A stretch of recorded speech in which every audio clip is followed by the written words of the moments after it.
Hello everyone. आज हम देखेंगे यूनिट नंबर 4 इंटीग्रेशन मतलब संकलन चैप्टરની અંદર हम देख रहे हैं इनडिफिनेट इंटीग्रेशन मतलब अनियत संकलन। अब उसके अंदर हमने प्रीवियस वीडियो में एक मेथड देखी थी, वो बहुत आईएमपी थी। वो कौन सी थी? Method of integration by parts मतलब खंडशः संकलनની રીત। એક વિડીયોમાં ઓલરેડી મેથડ સમજાવી છે, ત્યાર પછીના બીજો વિડીયોમાં એક એક્ઝામ્પલ બતાવ્યો છે, એ 5 થી 6 વાર જીટીયુ એક્ઝામમાં આવ્યો હતો। આ જે એક્ઝામ્પલ છે એ પણ ઘણીવાર આવ્યો છે, मोस्ट आईएमपी है। ओके, सो आज हम वही मेथड का हम और एक एग्जाम्पल देखेंगे, क्योंकि ये एग्ज़ाम में बहुत आईएमपी मेथड है एग्ज़ाम के लिए। जीटीयू की कोई भी एग्ज़ाम देख लो, एक एग्जाम्पल ये मेथड का होगा ही। सो ये अच्छी तरह से हमें करनी है। सो हम देखते हैं ये example. Evaluate integration of x into log x D x. मतलब यहाँ पे हमें दो फंक्शन दिए हुए हैं, दो विधेय। कौन कौन से हैं? एक तो x है और दूसरा कौन सा है? log x है। दोनों के बीच में क्या है? मल्टीप्लिकेशन है, गुणाकार है બંનેની વચ્ચે। तो આપણે આ મેથડ યુઝ કરીશું ઇન્ટિગ્રેશન બાય પાર્ટ્સ વાળી। તો એના માટે આપણે એકને u અને એકને v કહેવાનું છે, ફંક્શનને નામ આપવાનું છે આપણે, બરાબર। હવે u કોને કહીશું અને v કોને કહીશું, तो ये साना पर डिपेंड करे छे। ऑलरेडी हमने सीक्वेंस देखी थी वो कि u किसको बोलना है, v किसको बोलना है। जो लॉग वाली टर्म है यहाँ पे, सो लॉग वाली टर्म जो आती है उनको क्या बोलना है? u, और बाकी जो बचता है उसको क्या बोलना है? v। एक बार बता देता हूँ आपको। देखो यहाँ पे ये सीक्वेंस है LIATE, मतलब पहला क्या है? लॉगरिदमिक। जो लॉगरिदमिक फंक्शन आता है तो उसको क्या बोल देना है? u। बाद में जो भी आए वो ये सीक्वेंस में जाना है, जो पहला है उनको u बोलना है। तो हमारे पास क्या है यहाँ पे? x इंटू लॉग एक्स है। सो लॉग एक्स आया, पहली लॉगरिथम टर्म आ गई, तो लॉग एक्स को क्या बोलो? u, और बाकी जो बचा है उसको क्या बोलो? v। तो डिसाइड हो गया ये अच्छी तरह से, यही मेन है इम्पोर्टेंट। सो यहाँ पे क्या है? लॉग एक्स को u नाम दे दिया, u equal to log x, and x को क्या नाम दे दिया? v, v equal to x। बाद में क्या लिखना है? जो हमारा जो रूल है वो लिखना है। Okay, rule of integration by parts, खंडशः संकलनનો નિયમ લખવાનો છે આવ્યો। u અને v નું इंटीग्रेशन થાય। ओके, u एंड v का इंटीग्रेशन x के रिस्पेक्ट में क्या आता है? u as it is v का इंटीग्रेशन माइनस इंटीग्रेशन u का डेरिवेटिव और v का इंटीग्रेशन अगेन। सो ये रूल अच्छी तरह से करना, वो आपको लिखना ही होगा। बाद में हमें क्या करना है? वैल्यू एंटर करनी है। देखो u एंड v की यहाँ पे लिख दिया, u क्या है? log x एंड v क्या है? x, तो यहाँ पे लिख दिया इक्वल टू ये u की वैल्यू एंटर करो। u इक्वल टू क्या? log x, तो ये log x लिख दिया यहाँ पे। बाद में क्या? इंटीग्रेशन किसका है? v का, तो इंटीग्रेशन यहाँ पे v इक्वल टू क्या है? x, तो x इंटू डी एक्स लिख दिया, सिर्फ वैल्यू एंटर की है, माइनस इंटीग्रेशन। अब ये विकलन किसका करना है? u का।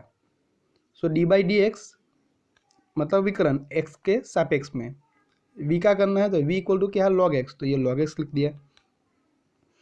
अब इंटीग्रेशन किसका है? ये v का, तो v इक्वल टू क्या है? x, तो ये v की जगह पे x रख दिया, हो गया, सभी वैल्यू एंटर हो गई। अब हमें जिसका दिया हुआ इंटीग्रेशन है उसका इंटीग्रेशन करो, जिसका विकलन है उसका विकलन करो। ये log x तो एज इट इज रहेगा। अब ये x का इंटीग्रेशन क्या आता है? X square by 2। अब वो कैसे आता है? x है, उसका पावर कोई नहीं है, मतलब 1 तो बोलते ही हम। सो x रेस टू n वाली जो फॉर्मूला है वो हमें यूज़ करनी है। उसके मुताबिक क्या है? x raise to n, n की वैल्यू यहाँ पे क्या है? 1, n प्लस 1 मतलब 1 प्लस 1 डिवाइड बाई क्या आता है? 1 प्लस 1, तो x raise to 2 divide by 2 हम लिख सकते हैं। किसका? इंटीग्रेशन x का संकलन क्या आता है? एक्स स्क्वायर बाई 2, तो लिख दिया। ये माइनस ये इंटीग्रेशन की साइन, ब्रैकेट, ये देखो सब कुछ सेम ही है, डी एक्स। सिर्फ यहाँ पे हमने क्या किया है? इंटीग्रेशन और डेरिवेटिव। अब ये log x का क्या करना है? हमें विकलन करना है x के रिस्पेक्ट में। तो log x का विकलन क्या आता है? 1/x आता है, सो 1/x लिख दिया। अब ये x का इंटीग्रेशन फिर से है, तो x का इंटीग्रेशन हमने फिर से लिखा, मल्टीप्लाई करके क्या करना है, x का इंटीग्रेशन x²/2 हो गया।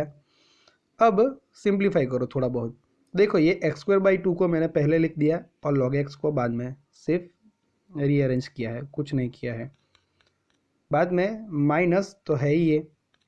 अब ये इंटीग्रेशन भी है, dx भी है, इंटीग्रेशन dx भी है, जो ब्रैकेट वाली जो टर्म है उसको सिंप्लीफाई किए।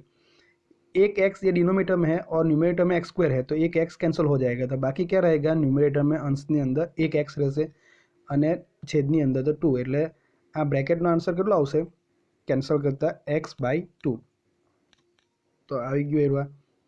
सो ये टर्म तो अभी सेम ही रहेगी, देखो ये एंड तक, ये इसका इंटीग्रेशन हमें करना होगा।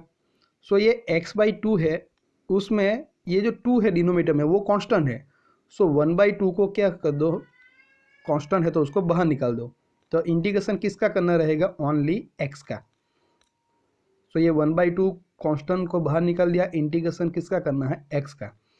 सो ये 1/2 कांस्टेंट बाहर ही है, x का इंटीग्रेशन क्या है हमने ऑलरेडी देखा है, यही एग्जाम्पल में x²/2 संकलन। अब सभी टर्म का हो गया ना इंटीग्रेशन, एन में इसका बाकी था वो भी हो गया, तो प्लस c यहाँ पे ऐड कर देना है। ओके,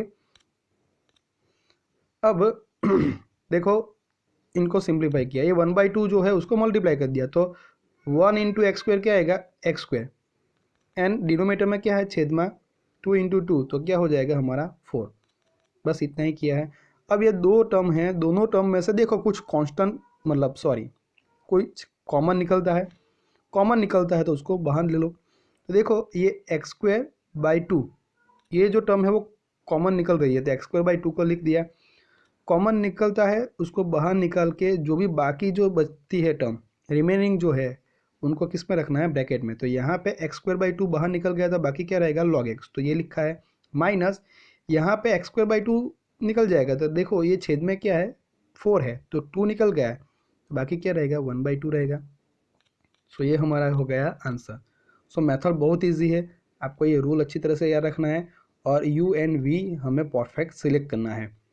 सो सिर्फ इसमें वैल्यू एंटर करके हमें सिर्फ इंटीग्रेशन करना है, और इंटीग्रेशन जो हम कर रहे हैं संकलन वो बहुत इजी टर्म का ही आता है, यहाँ पे एक विकलन आता है तो विकलन भी बहुत इजी टर्म का ही आएगा, सो वो इजी रहेगा, लेकिन हमें यू वी सिलेक्ट करना है एंड रूल हमें याद रखना है।